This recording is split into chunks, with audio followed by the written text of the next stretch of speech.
Assalamualaikum warahmatullahi wabarakatuh. Bismillahirrahmanirrahim. Hamdan wa thana'an laka ya Allah, salatan wa salaman laka ya Habiballah, wa ala alika wa ashabika ya khair khalqillah, laka ya Rasulullah wa li jami' man itaba'dinaka ya Habiballah, haqiqatan min ladun Adam la yaumil qiyamah. Wa nakhusu khususan minhum ila hadratus Syekh Maulana Jalaluddin Rumi qaddasallahu sirrahu radhiyallahu lana wa lahumul Fatihah. A'udzu billahi minasy syaithanir rajim. Bismillahirrahmanirrahim.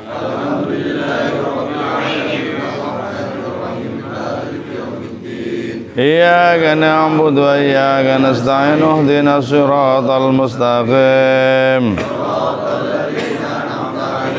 Ghairil maghdubi 'alaihim waladdallin. Amin.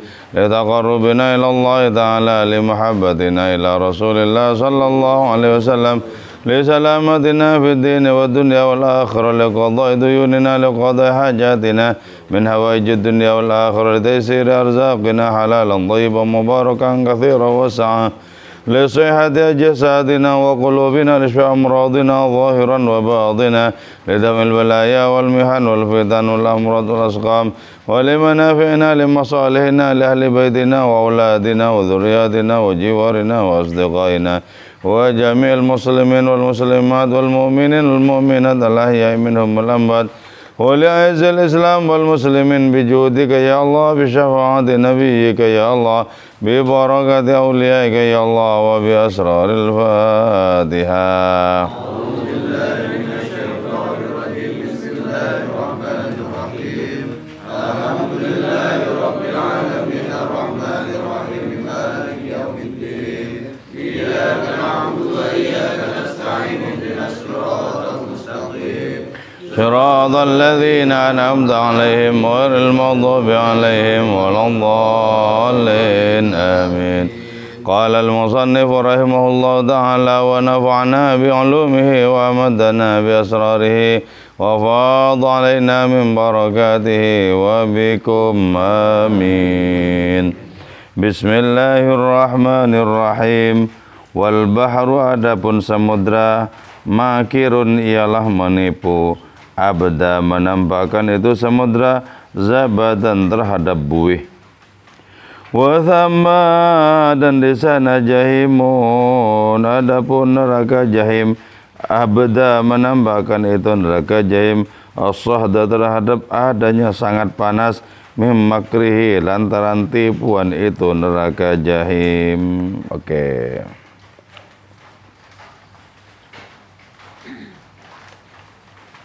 Digambarkan bahwa samudra itu ketika menampakkan buih-buihnya itu tak lain adalah tipuan, sehingga orang yang perhatiannya hanya tertuju kepada buih-buih itu menyangka bahwa samudra itu tidak mencelakakan.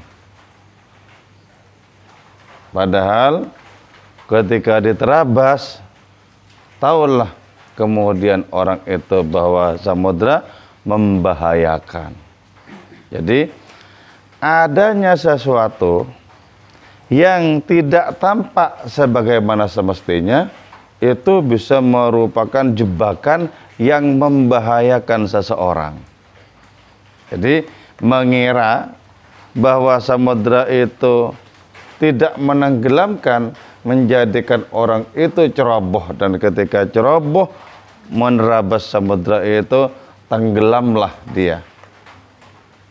Artinya betapa banyak di dalam kehidupan itu segala sesuatu yang semestinya kita menghadapinya itu berhati-hati, menggunakan akal pikiran rangkap agar kita tidak terjerumus oleh keberanian kita yang tidak semestinya. Hati-hati. Hati-hati. Jadi ada kalanya sesuatu itu disepelekan, justru karena disepelekan itu bisa menghancurkan. Jadi itu kalau begitu berarti apa? Salah perhitungan. Salah perhitungan. Di dalam kaitannya dengan praktek-praktek kerohanian itu ya. Orang yang tidak memiliki perhitungan baik menyangka bahwa kehidupan ini tidaklah berbahaya, bahwa kehidupan ini tidak akan memberatkan. Padahal ketika dijalani kehidupan ini dengan tanpa adanya greget rohani, dengan tanpa adanya pemaknaan secara keilahian, ternyata kehidupan ini menjerumuskan. Jadi dikira yang ada itu cuman ketenangan, ketentraman begitu saja, tanpa adanya perjuangan untuk menggapai nilai-nilai kemuliaan dengan kekuatan rohani. Sehingga orang-orang menjalani kehidupan ini hanya sekedarnya saja. Padahal di hari kebangkitan itu bisa menjadi saksi yang memberatkan. Yang semestinya bernilai menjadi tidak bernilai. Kenapa? Karena menyikapinya itu keliru. Padahal ketika Allah Ta'ala itu berfirman, tidaklah kuciptakan jin dan manusia kecuali untuk mengabdi, untuk berbakti kepadaku. Maka pada saat itu sesungguhnya seluruh medan kehidupan ini merupakan sarana pengabdian, merupakan sarana ibadah. Dan ketika itu tidak dilakukan, maka kehidupan ini betul-betul menjerumuskan. Kenapa? Salah persepsi di dalam menghadapi kehidupan ini. Dikira hanya nyantai-nyantai saja, padahal hidup ini memiliki konsekuensi. Hidup ini juga memiliki nilai. Ketika tidak diberi nilai kemuliaan hidup ini, maka konsekuensinya adalah menjadi saksi yang memberatkan bagi manusia.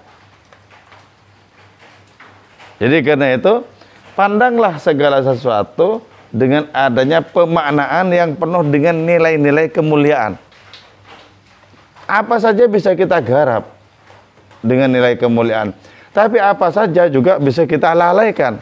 Sehingga yang semestinya kita memberikan nilai kemuliaan kepada apa saja itu, lantas kita tidak memberikan nilai apapun kecuali kesia-siaan.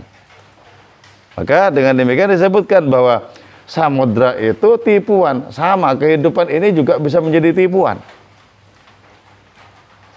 bagi orang-orang yang tidak menyikapinya dengan adanya tindakan-tindakan spiritual, perbuatan-perbuatan rohani. Terus juga ya, neraka jahim. Neraka jahim. Neraka jahim itu dengan panasnya yang luar biasa. Panasnya itu juga sesungguhnya merupakan tipuan. Bagaimana tidak disebut tipuan? Wong di hadapan orang yang rohaninya tangguh, neraka jahim itu ketakutan. Ketakutan. Sehingga dengan demikian neraka jahim itu akan terampun-ampun ketika dilewati oleh orang-orang beriman. Jadi seolah-olah mengerikan begitu, mengerikan. Tapi di hadapan orang yang memiliki kesiapan untuk berjumpa dengan Allah Ta'ala, maka adanya mengerikan itu bisa menjadi lenyap. Bisa menjadi lenyap. Sehingga di hadapan orang-orang ilahi, apapun tidak ada yang berbahaya, tidak ada yang mengerikan, kecuali dengan izin Allah Subhanahu wa Ta'ala. Kalau tidak mendapatkan izinnya, tidak ada apapun yang mengerikan.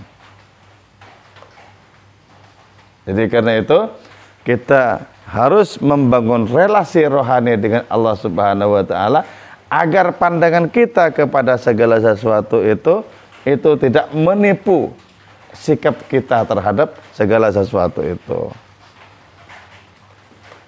Jadi adanya panas yang membara yang dikabarkan ada pada neraka jahim itu, jangan menjadikan diri kita merasa lebih takut ketimbang neraka jahim, terhadap neraka jahim ketimbang kepada Allah Subhanahu wa Ta'ala. Jangan. Karena itu ada ungkapan bahwa ketimbang takut kepada neraka, mending takut kepada pemilik neraka. Atau kebalikannya, ketimbang berharap surga, mending berharap pemilik surga. Itu jauh lebih agung nilainya.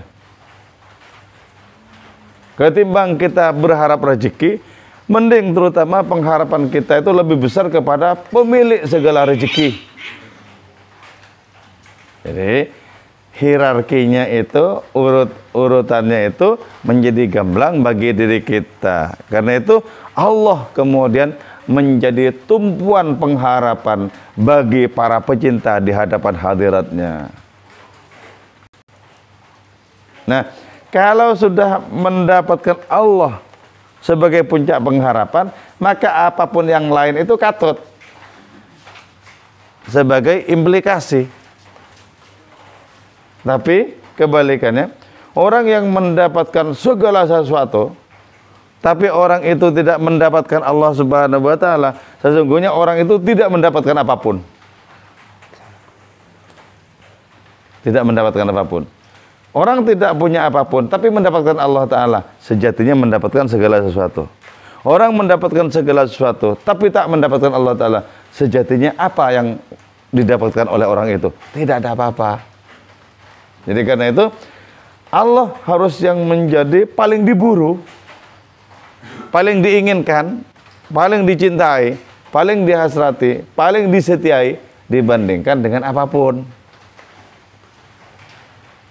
Jadi jangan letakkan apapun yang lain itu di atas Allah Ta'ala sebagai tujuan diri kita.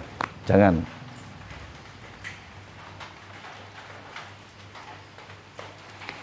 Wa innahu la yadhharu hayyinan fi nadhrika. Wa innahu, sesungguhnya itu neraka jahim, la yadhharu, ialah tampak neraka jahim, hayyinan, sebagai sesuatu yang sepele, fi nadhrika, di pandanganmu. Ya. Kalau engkau itu muncul sebagai raja rohani, sebagai kekuatan rohani, sepele neraka jahim itu. Kita akan menjadi tahu bahwa sesungguhnya nilai rohani yang berada pada diri kita menjadikan kita memandang neraka jahim, bahkan memandang apapun selain Allah Ta'ala itu sepele. Sepele. Jadi karena itu fokus kita, pandangan kita, tujuan langkah-langkah kehidupan kita haruslah Allah. Agar apapun yang disebut sebagai yang lain menjadi sepele di penglihatan diri kita, kecil. Tapi ketika kita balik ya, kita balik, hasrat kita terutama tertuju bukan kepada Allah Ta'ala, maka tujuan itu dirasa sebagai besar dan Allah menjadi terlupakan. Menjadi terlupakan, menjadi di nomor sekiankan. Jangan, kita akan tertipu karena cara pandang yang seperti itu. Hatta tarahu, hingga memandang kau kepada itu jahim, dhaifan, lemah. Ini lemah. Kenapa? Karena fokus kita tertuju kepada kemahakuatan Allah, kemahahebatan Allah. Apapun yang lain lemah, kecil, sepele. Nah, memandangnya kita kepada Allah Ta'ala sebagai kekuatan, sebagai kehebatan tertinggi, menjadikan diri kita jatuh hati kepada Allah. Ketika kita jatuh hati kepada Allah, apapun yang lain sepele. Kenapa? Karena kita sudah mendapatkan cinta tertinggi itu, nilai tertinggi itu, kemahaan tertinggi itu. Sepele apapun yang lain. Kalau sepele apapun yang lain, maka tidak mungkin yang lain itu menghuni hati kita. Gak mungkin. Yang menghuni hati kita di saat itu, ya yang paling kita agungkan, yaitu Allah Subhanahu wa Ta'ala. Kalau hati kita dihuni oleh segala sesuatu yang lain, maka Allah Ta'ala menjadi terlupakan. Dan dengan demikian rugilah kita. Kenapa? Karena tidak menempatkan Allah Ta'ala sebagaimana semestinya di dalam hati kita. Jadi karena itu, singkirkan dari hati kita pengagungan kepada segala sesuatu yang lain. Terus, wa yataharraku, dan bergerak, ghadabuka, apa kemarahanmu. Jadi kita tidak akan pernah menerima apapun selain Allah Ta'ala untuk diagungkan sejajar atau bahkan melebihi keagungan Allah Ta'ala. Kita tidak akan pernah menerima itu. Sekali kita menerima hal seperti itu, maka kita kecemplung di dalam jurang kehancuran, dalam jurang kehinaan. Jadi karena itu hierarki tertinggi yang semestinya menempati kesadaran diri kita, yang semestinya menempati hati kita, itu Allah satu-satunya. Allah satu-satunya. Mithla ma kana al-jaishu, sebagaimana ada al-jaishu, apa itu tentara, katsirul adad, ialah banyak jumlahnya. Tentara-tentara jumlahnya banyak, lakinnahu abdahu, akan tetapi itu Allah Ta'ala abda, menambahkan Allahu kepada itu tentara yang banyak, fi nadhrir Rasul, di dalam pandangan Kanjeng Rasul Muhammad SAW, qalilan, sedikit. Jumlah tentara di perang Hunain itu kan banyak sebanyak-banyaknya itu, tapi di pandangan Kanjeng Rasul kelihatan sedikit. Kenapa kelihatan sedikit? Karena hati beliau berisi keagungan Allah. Sedikit, kecil sekali. Karena sekecil di pandangan Kanjeng Rasul, maka beliau tidak memiliki takut sedikit pun. Dilibas oleh beliau hanya dengan segenggam pasir. Ambil pasir, dilemparkan. Buta kalian. Semua tentara perang Hunain dari kalangan kafir Mekah itu kemudian kelilipan dan lari mereka kocar-kacir dengan dihantui ketakutan. Jadi kecil, satu orang oleh Allah Ta'ala dimenangkan terhadap tentara-tentara musuh yang banyak itu loh. Dimenangkan satu orang. Kenapa sampai seperti itu? Karena Allah Ta'ala satu-satunya yang agung bertahta di hati Rasulullah. Sehingga apapun yang lain kecil. Sama ya. Ketika yang agung dalam hati kita Allah Subhanahu wa Ta'ala, seluruh dunia ini menjadi kecil. Maka banyak orang wali itu menyaksikan dunia ini hanya seperti telur seginian. Banyak di antara para wali itu menyaksikan dunia ini hanya seperti kelapa itu loh. Kecil. Banyak di antara para wali menyaksikan dunia ini hanya seperti kelereng. Kecil. Kenapa? Allah yang terlampau agung sudah bertahta di hatinya. Gitu. Itu cara apa? Cara kita untuk mengecilkan segala sesuatu. Dengan cara kita berakrab dia dengan yang di atasnya segala sesuatu itu.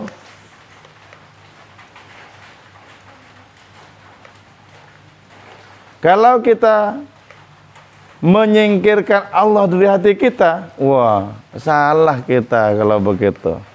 Salah persepsi, salah tindakan kalau begitu. Sebab itu akan merugikan diri kita. Akan merugikan diri kita. Hatta hajama, hingga menyerang kepada itu tentara yang banyak. Ar-Rasul, siapa? Kanjeng Rasul Muhammad sallallahu alaihi wasallam. Duna khaufin, dengan tanpa ketakutan sedikit pun. Gak ada tuh ketakutan sedikit pun. Nah, belajarlah dari keberanian Kanjeng Rasul. Kalau jimat hati kita itu Allah, maka kita tidak akan gentar kepada apapun. Tidak akan gentar. Seluruh kengerian yang dijadikan bayang-bayang ketakutan oleh nafsu, oleh iblis di hati kita, lenyap itu. Minggir. Lenyap. Karena sudah ada jimat teragung di hati kita, yaitu Allah Subhanahu wa Ta'ala. Kecil. Jadi di hadapan penglihatan beliau Kanjeng Rasul itu, neraka itu kecil itu. Kecil. Neraka dan apapun yang mengerikan itu kecil. Kenapa? Karena sudah memiliki Allah Ta'ala sebagai jimat paling ampuh satu-satunya di hati beliau. Itu yang disebut dengan jimat tanpa adanya sabuk, tanpa adanya benda-benda. Jadi karena itu nggak usah diterima datang ke dukun, ke orang pintar semacamnya, kasih jimat seginian ini. Untuk apa itu? Kalau memilih jimat yang paling ampuh, itu loh. Minimal jimat kita itu adalah apa? Para kekasih Allah Ta'ala kita tanamkan dalam batin kita.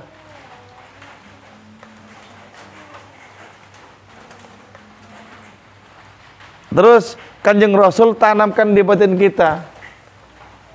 Wa man takun bi Rasulillahi nusratuhu intal qaul usdu fi ajamiha tajimi. Siapa orang yang Kanjeng Rasul itu dijadikan sandaran di dalam hatinya, ketika orang itu berjumpa dengan kawanan harimau, maka kawanan harimau itu yang takut. Kenapa? Jimatnya sangat bagus, yaitu kecintaan kepada Rasulullah, pengharapan terhadap syafaatnya. Bagus itu. Itu jimat yang tidak usah dibuka-buka ketika kita mau masuk kamar mandi.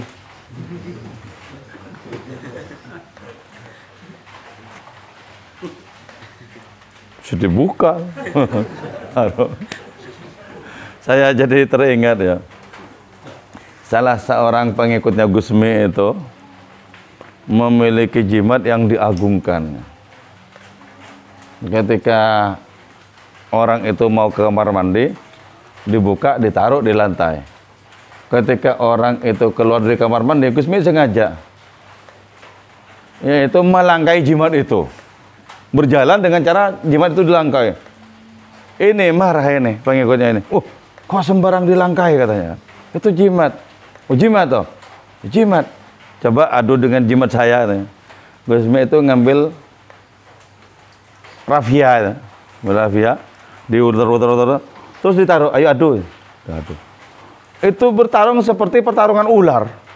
Jimat dan rafianya Gusmi itu. Akhirnya jimatnya itu menjadi lunglai, sudah kalah itu loh dalam pertarungan. Cuman kayak gitu aja kalah sama plastik rafia kok diagungkan.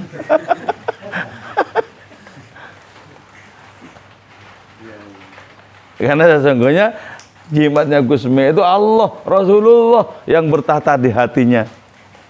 Ya jauh lebih ampuh, lebih ampuh.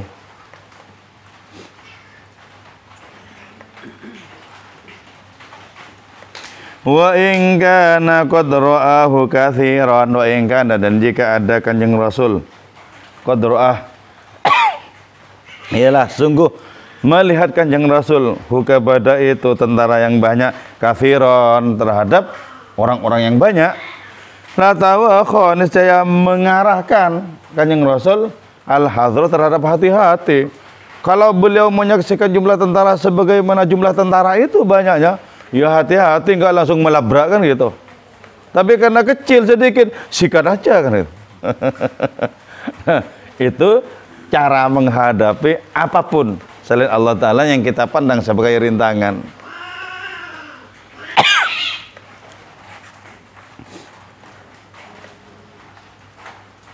Laqad kanat,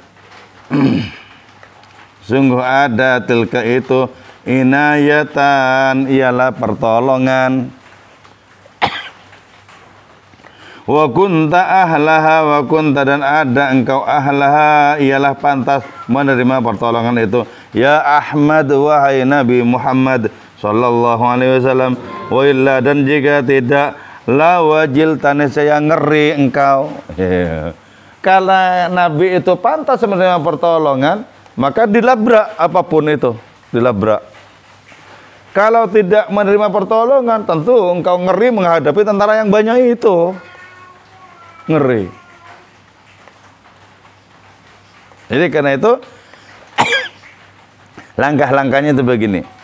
Bereskan di dalam hati kita berbagai macam godaan, berbagai macam rintangan. Kalau sudah beres di dalam diri kita godaan dan rintangan itu, maka kita akan mudah untuk mengalahkan musuh-musuh di luar. Mudah. Jadi kalau musuh-musuh di dalam itu sudah tiarap, maka musuh di luar kecil.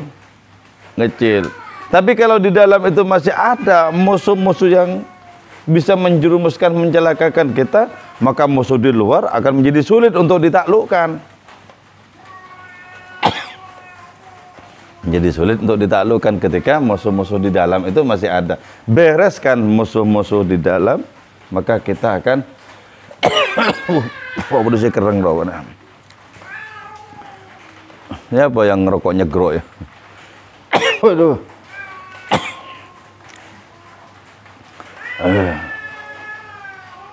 Coba bismillah.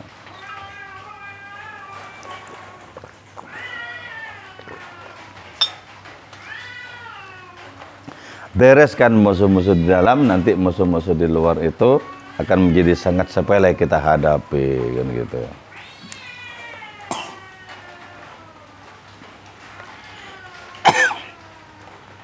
Walaqad abdalahu Allah wa li ashabihi. Walaqad abda, dan sungguh telah menambahkan lahu bagi Kanjeng Rasul Allah, siapa Allah, wa li ashabihi, dan bagi para sahabat Kanjeng Rasul, hadzal jihad al-zahir wal batin, terhadap adanya jihad yang zahir ini, wal batin, dan jihad batin, qalilan, sedikit, kecil. Jadi kan di masa Kanjeng Nabi itu kan berat sekali perjuangan loh. Baru merintis agama Islam, musuhnya masih sangat banyak itu. Musuhnya itu sangat kuat dengan hati yang bengis loh, dengan kuat. Tapi di hadapan Kanjeng Rasul dan para sahabatnya itu dijadikan kelihatan kecil itu. Kecil karena itu jumlah yang sedikit, yaitu Kanjeng Nabi dan para sahabatnya itu bisa mengalahkan. Bisa mengalahkan adanya musuh yang kekuatannya itu sangat hebat, tetap bisa dikalahkan. Nah, kenapa seperti itu? Karena betul sikap Kanjeng Rasul di hadapan Allah Ta'ala, diletakkan Allah sebagai satu-satunya pujaan, sebagai satu-satunya tujuan, maka apapun yang merupakan rintangan itu diperlihatkan sebagai sesuatu yang kecil atau sepele gitu.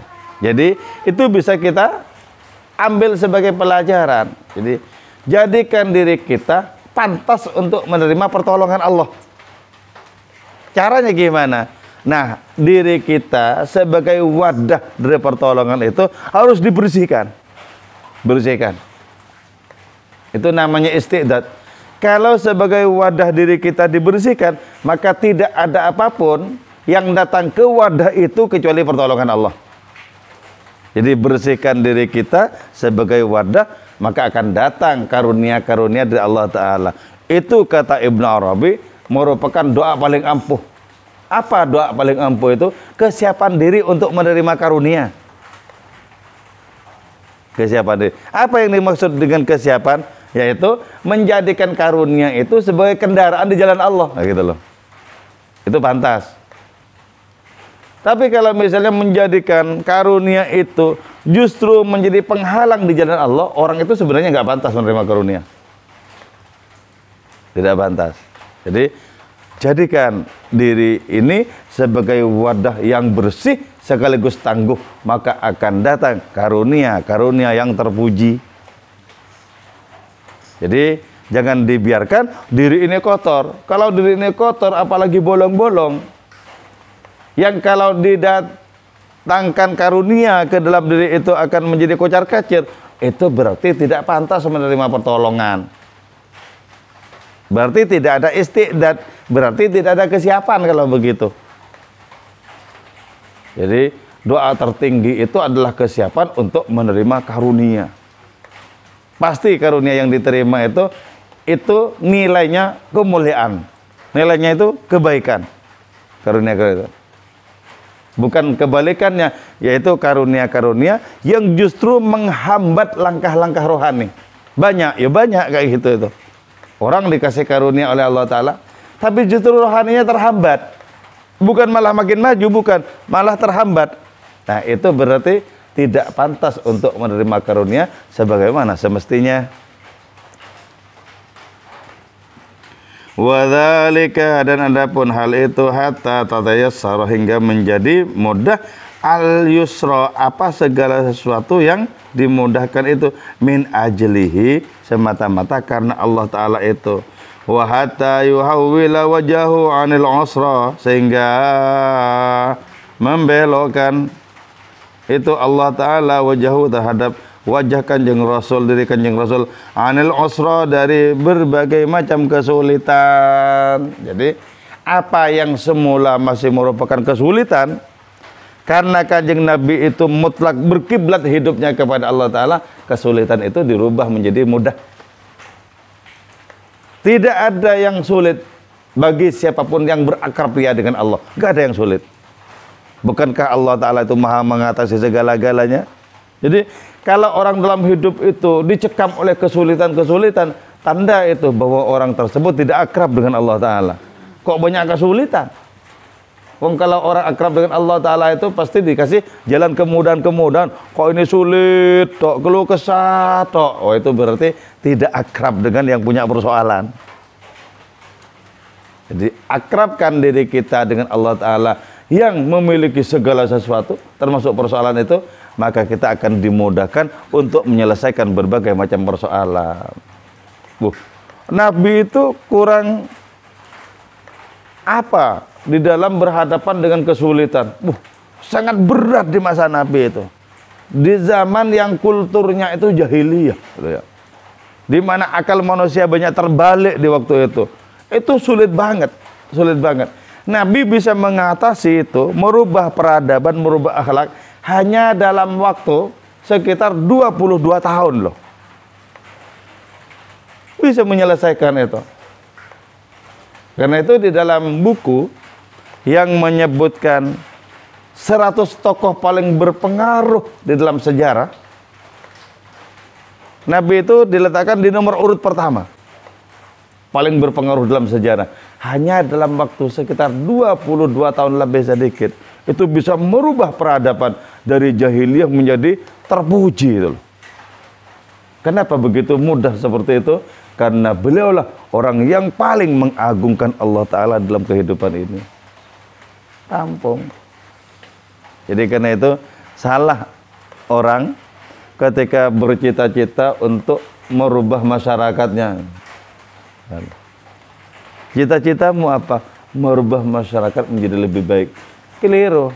Rubah dirimu sendiri, gitu loh. Baru ketika diri kita berubah menjadi becik, menjadi mulia, menjadi terpuji, maka akan dengan sendirinya akan memiliki pengaruh kepada orang-orang di sekitarnya. Seberapapun pengaruh itu akan ada itu. Sementara kalau kita memiliki cita-cita memperbaiki orang lain, belum tentu kita concern untuk memperbaiki diri kita sendiri. Belum tentu. Karena itu dalam bukunya Anthony de Mello itu disebutkan bahwa ada seseorang yang dari remaja sampai tua, cita-citanya nggak kesampaian. Apa cita-citanya? Merubah masyarakat. Tidak kesampaian. Kenapa tidak kesampaian? Karena tidak didahului dengan merubah diri sendiri. Wong dirinya sendiri kocar kacir, bagaimana akan merubah masyarakat juga? Wong sesama kocar kacirnya kok. Nggak bisa. Perbaiki diri sendiri, baru lisanul hal afsah min lisanil maqal. Bahasa tindakan itu lebih ampuh ketimbang bahasa kata-kata. Nanti kalau tidak sesuai bahasa kata-kata dengan bahasa tindakannya, itu akan dicemooh orang. Oh, dia sendiri nggak mengerjakan kok apa yang dikatakan gitu. Dicerca orang. Nah, kalau sudah begitu, itu tidak malah menciptakan kebaikan, malah menciptakan adanya keburukan-keburukan berikutnya. Jadilah kemudian kata-kata orang itu menjadi angin lalu belaka. Angin lalu, gak ada efeknya sama sekali, karena apa yang dikatakan tidak merupakan cerminan dari perbuatannya sendiri. Oke ya. Moga-moga majelis kita ini, kajian kita ini bermanfaat dan barokah untuk diri kita. Moga-moga hari-hari ke depan dari sisa umur kita senantiasa dibimbing oleh Allah Subhanahu wa taala untuk menjadi semakin baik, semakin mulia, semakin terpuji. Moga-moga anak cucu keturunan kita menjadi orang-orang yang bertakwa kepada Allah dan mengikuti tauladan Kanjeng Rasul Muhammad SAW. Moga-moga kita senantiasa dijaga oleh Allah Ta'ala dari berbagai macam bencana dan malapetaka, dijauhkan dari berbagai macam penyakit yang sulit obatnya. Moga-moga kita sehat walafiat dan panjang umur. di dalam sembah sujud kepada hadiratnya.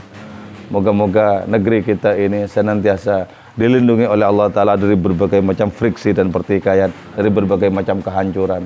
Amin ya mujibas sailin wal afa minkum. Wassalamualaikum warahmatullahi wabarakatuh. Maulaya salli wa sallim daiman